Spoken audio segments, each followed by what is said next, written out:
ফরজ গোসল করার পদ্ধতি হলো, আপনার গোসল ফরজ হলে বাথরুমে গোসলখানায় গিয়ে সর্বপ্রথম আপনার শরীরের যে জায়গায় নাপাক লাগছে বা কাপড়ের যে জায়গায় নাপাক লাগছে সেই জায়গাটা কি করা, পরিষ্কার করে নেওয়া আগে। যদি আপনার জায়গাটা চিহ্নিত থাকে যে এই জায়গাটা নাপাক লাগছে, ওই জায়গাটা ধুয়ে ফেলান। এরপরে নামাজের জন্য যেভাবে আমি অজু করছি সেভাবে অজু করা।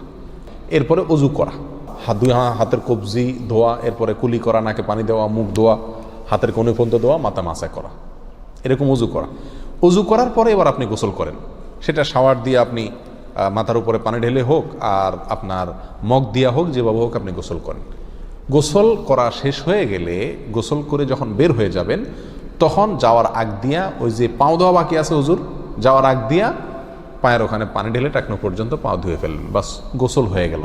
এই ভিতরে আপনার শরীরের প্রতিটি অঙ্গের প্রতিটি জায়গায় পানি পৌঁছানোর চেষ্টা করতে হবে। প্রকাশ্য অঙ্গ যেগুলো, নাভির প্যাচ থেকে নিয়ে, বগলের নিচ থেকে নিয়ে, আঙ্গুলের চিপা থেকে নিয়ে, প্রত্যেকটা জায়গায় যেন পানি যায়, সেজন্য সেখানে পানি পৌঁছানোর চেষ্টা করতে হবে। ডলার দরকার হলে ডলবে, যেভাবে ওখানে পানি পৌঁছাতে হবে। কানের প্যাঁচের ভিতরে, একেবারে গভীরে না, প্যাচগুলোর ভিতরে যেন পানি যায় সেদিকগুলো খেয়াল রাখতে হবে। কোনো একটি জায়গা যদি শুকনা থাকে তাহলে কি হবে না, ফরজ গোসল